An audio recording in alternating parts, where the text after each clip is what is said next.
What if I told you that Iran's nuclear program is just a distraction? That while the world looks east, Israel's real military objective is already in motion, and it's targeting something far more dangerous? And if this next phase unfolds, we may be witnessing the spark that could light up the entire region, possibly the world. Before we begin, understand this. The world is shifting, fast, quiet, and dangerously. This channel exists for one reason: to show you what headlines won't. We don't chase noise, we expose what's behind it: silent wars, hidden alliances, and long-term strategies shaping your future. Here, we connect history to today and to what's coming next: politics, energy, conflict, collapse. Not to scare you, but to prepare you. We can't promise certainty, but we offer something stronger: clarity. And right now, that's power. So stay with us, because by the end of this video, you'll see what most people miss. Let's begin. Not every war is about winning. Some are about reshaping borders, not with ink, but with pressure points. When Israeli jets struck deep inside Iran, the headlines screamed nuclear threat. But the bombs didn't fall on Natanz or Fordo. They fell elsewhere, far from missiles, far from warheads. They hit cities like Mahabad, Tabriz, Khuzestan, places known not for uranium, but for uprisings. And that was the message. If this was really about bombs, the targets would have been obvious. But Israel aimed for the edges, the fractures. Regions filled with ethnic tension, rebellious history, and deep mistrust of Tehran. Why? Because that's where regimes crack, not from the outside, but from within. Officially, it was preemptive, defensive. But read between the lines. Israel isn't trying to kill the regime. It's trying to hollow it out. And just when that strategy starts to show, a new voice emerges. A former prince pushed into the spotlight. Not for Iran's people, but for the global stage. Why him? Why now? Unless this was never about nuclear capability at all. What if the bomb is the excuse, and the real goal is internal collapse? That might sound like a theory until you see the one move that makes it all fit. We'll come back to that. To understand Israel's current playbook, you need to go back, not to 2023, not even to 1979, but to a time when Iran was still wrestling with what it meant to be a state. The Islamic Republic, as it stands today, was forged in revolution but built on contradiction. A nation held together by borders, but divided by language, blood, and memory. Ethnically, Iran is not a monolith. Persians make up barely 60% of the population. The rest is a mosaic of minorities: Azeris in the northwest, Arabs in the southwest, Kurds in the mountains, Baluchis in the southeast, each with their own culture, grievances, and history of rebellion. This fragmentation isn't just sociological, it's geographical. Iran's mountains do more than shape its climate.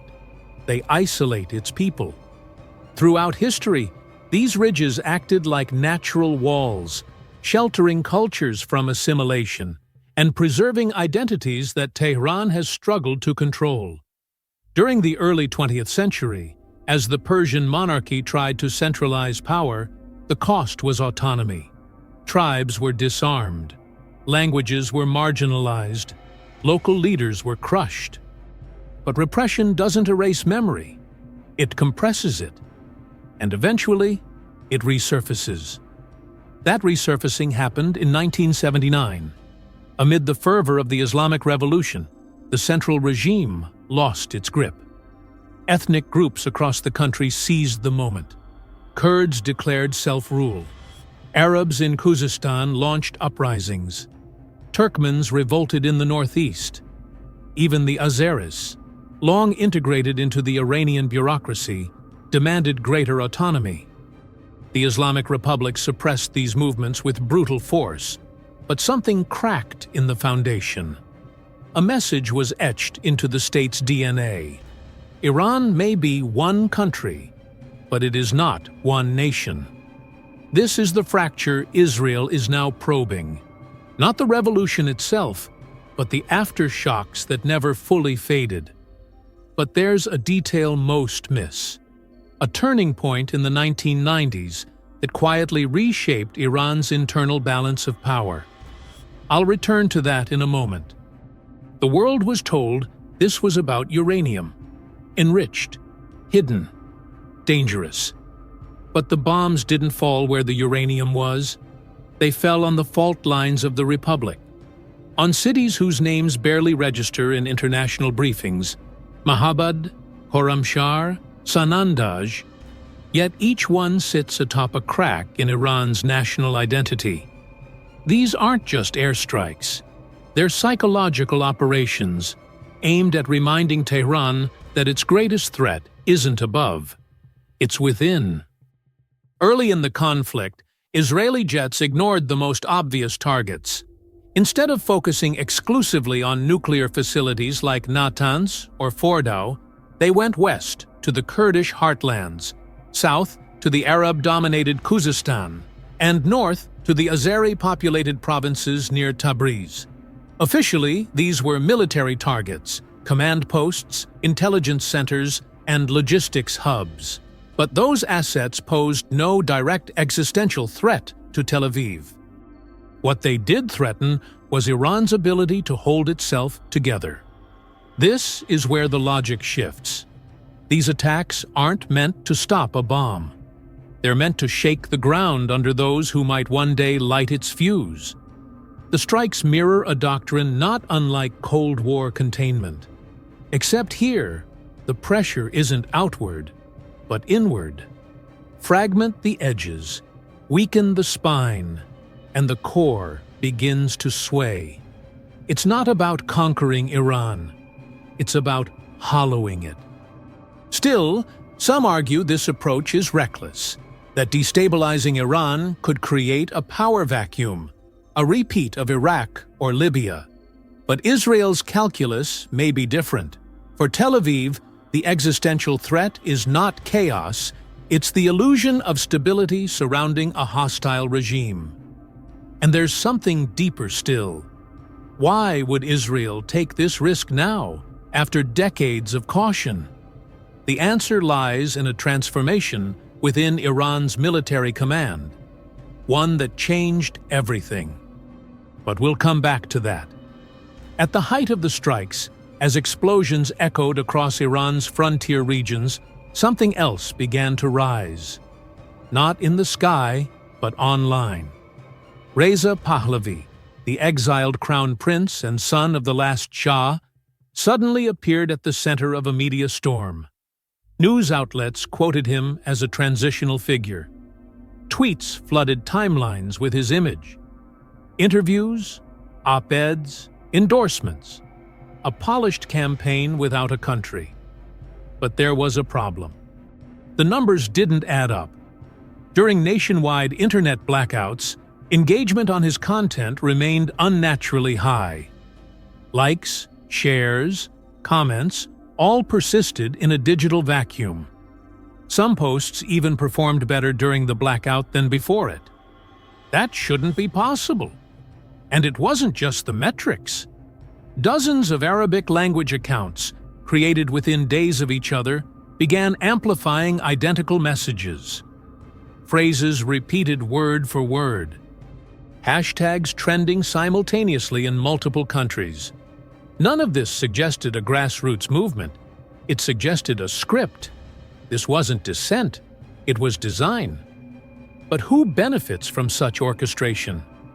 On the surface, it's tempting to point at foreign intelligence, Israel, perhaps even the Gulf states, eager to see Tehran destabilized. Yet, the coordination was more sophisticated than mere propaganda. It mirrored strategies developed in hybrid warfare. Narratives built to fracture, not inform. A dissident who appears too perfect, too ready, too aligned with foreign agendas often does more to consolidate a regime than to challenge it. And there's something else.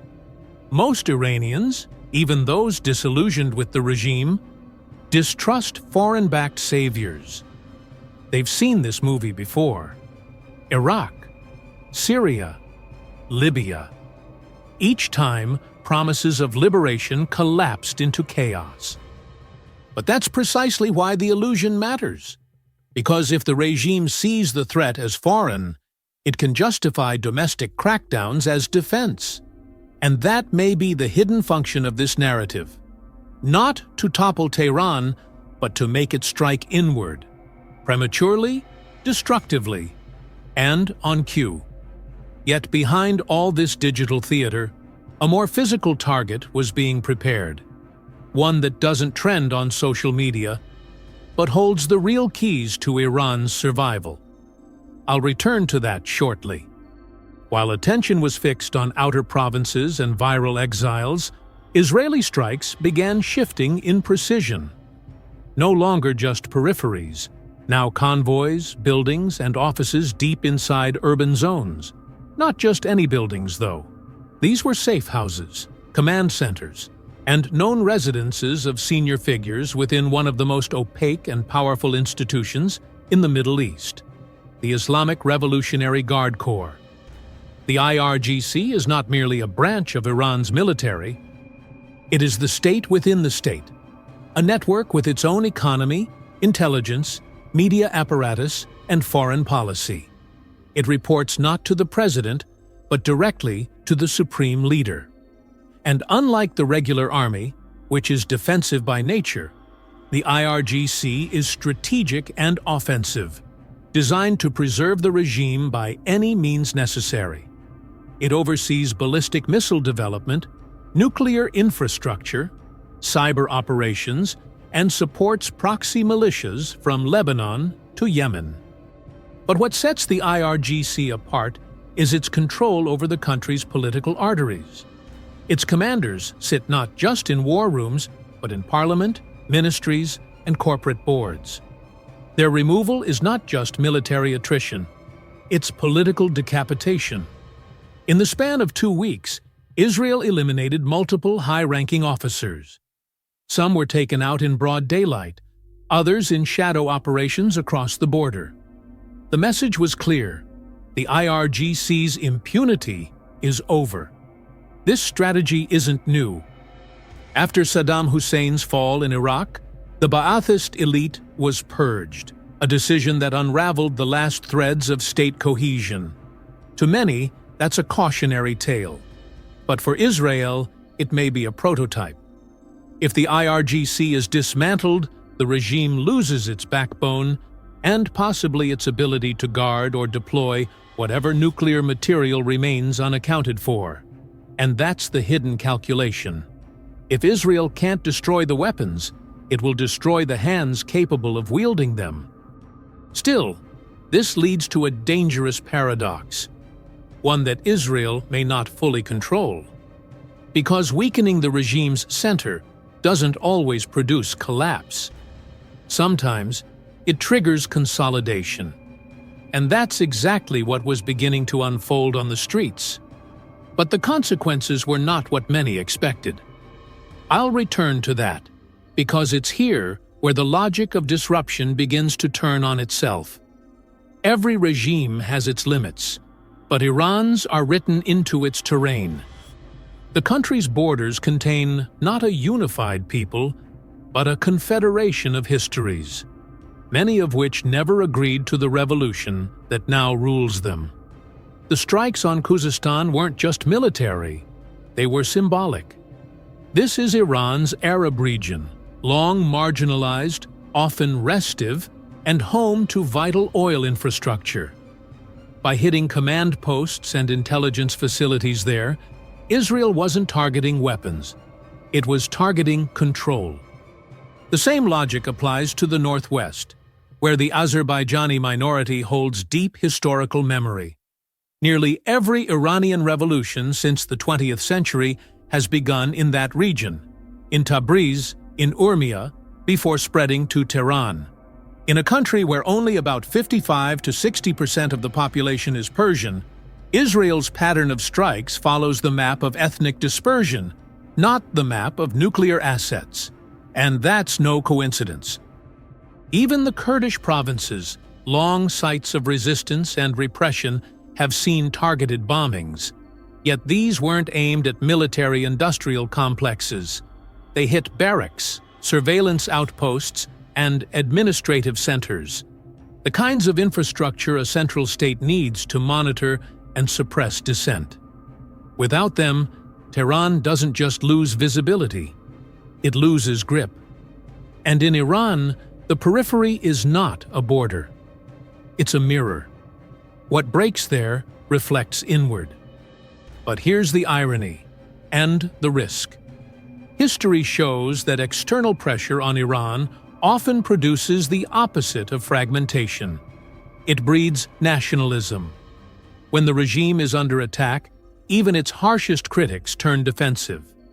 Not because they believe in the system, but because the alternative, collapse, chaos, foreign boots, is worse. That instinct, shaped by what happened in Iraq, Syria, and Afghanistan, is now reawakening. But it's happening slowly, almost invisibly. Except in one crucial place. And that's where the entire strategy may begin to reverse. We'll get to that next. In theory, weakening the IRGC, inflaming ethnic unrest, and promoting alternative leadership should destabilize a regime. In practice, Iran may be absorbing the shock, not by suppressing dissent more brutally, though that's happening, but by rerouting public fear. For decades, the regime's legitimacy has eroded under corruption, economic collapse, and violent repression. But now, the threat is no longer just internal. It is flying above them, and that changes everything. Across social media, even opposition voices have begun to shift. Criticism of the government remains, but it's paired with condemnation of foreign interference. Civil society movements, long isolated and fragmented, now frame their resistance not in terms of regime change, but national dignity. The logic is painful but familiar. Reform may be a myth, but foreign invasion is a nightmare.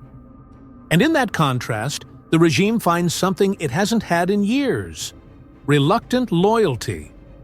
This is the paradox of pressure. External aggression often consolidates internal control. It rebrands dissent as betrayal, forces unity where division once reigned, and transforms unpopular leaders into symbols of sovereignty. For Iran, this has always been the fallback. In 1980, during the Iran-Iraq War, the regime used invasion to purge rivals and rebuild authority. It may be doing the same now, only this time, the battlefield is more complex and the narrative more subtle. But there's a deeper layer, one that no airstrike can reach. Many Iranians, especially the young, see the regime not as a guardian, but as a jailer. Yet they also see what happened to their neighbors when the jail collapsed. Libya disintegrated. Syria bled for a decade. Afghanistan vanished overnight. And Iraq, once the model for regime change, remains a wound. These aren't abstract fears. They are lessons carved into memory. So while the missiles hit military sites, the real war is psychological. It's not about toppling a regime overnight. It's about reshaping how people imagine power, legitimacy, and risk. And that's why Israel's strategy, even if militarily effective, may ultimately reinforce the very thing it hopes to dismantle. Still, there's one more angle left. One scenario that few discuss openly, yet one that could shift the board completely, if the pieces fall into place. Let's explore that now. For Israel, this isn't just about containment, it's about preemption, the belief that allowing Iran to cross certain thresholds, nuclear capability, regional hegemony, ballistic deterrence, is a risk too great to absorb. In that framework, instability is not a danger. It's a method. But the strategic assumption behind that method rests on one fragile idea: that collapse will produce something weaker, more manageable, or at least distracted. Yet that assumption has rarely proven true in the region. When Iraq fell, Iran moved in. When Libya fractured, militias multiplied. When Syria broke, Russia filled the vacuum. Collapse doesn't erase threats, it disperses them. And in the case of Iran, the consequences would extend far beyond its borders. Shia militias in Iraq, Hezbollah in Lebanon, the Houthis in Yemen, all are connected to Tehran's logistical and ideological arteries. Cut the head, and the network doesn't die. It spreads, becomes less predictable, more radical, and harder to control. Still, there's a darker possibility. One that exists not on the battlefield, but in the minds of planners. What if the goal isn't stability, but paralysis? A fragmented Iran might not yield peace, but it would absorb attention. It would consume Western diplomacy, exhaust military bandwidth, and stall Chinese and Russian alignment in the region. In other words, Iran's internal crisis could become a strategic distraction, an open wound that bleeds just enough to prevent coherence, but not enough to require occupation. If that's the play, it's not new. The Cold War was filled with similar scenarios: frozen conflicts, proxy traps, governments held together by foreign strings. But Iran isn't frozen, it's combustible. And if the regime does collapse, whether by foreign pressure, internal revolt, or strategic exhaustion, what rises afterward may not be weaker. It may be angrier, more fragmented, and less rational. And that's the final irony. In seeking to weaken Iran, Israel may indeed succeed. But what replaces a weakened enemy is not always a safer world. Sometimes it's one where the rules no longer apply, and where the next threat is no longer predictable. There's a final detail here, something rarely discussed but central to the next phase. I'll return to that in the closing. In a world flooded with noise, clarity is power.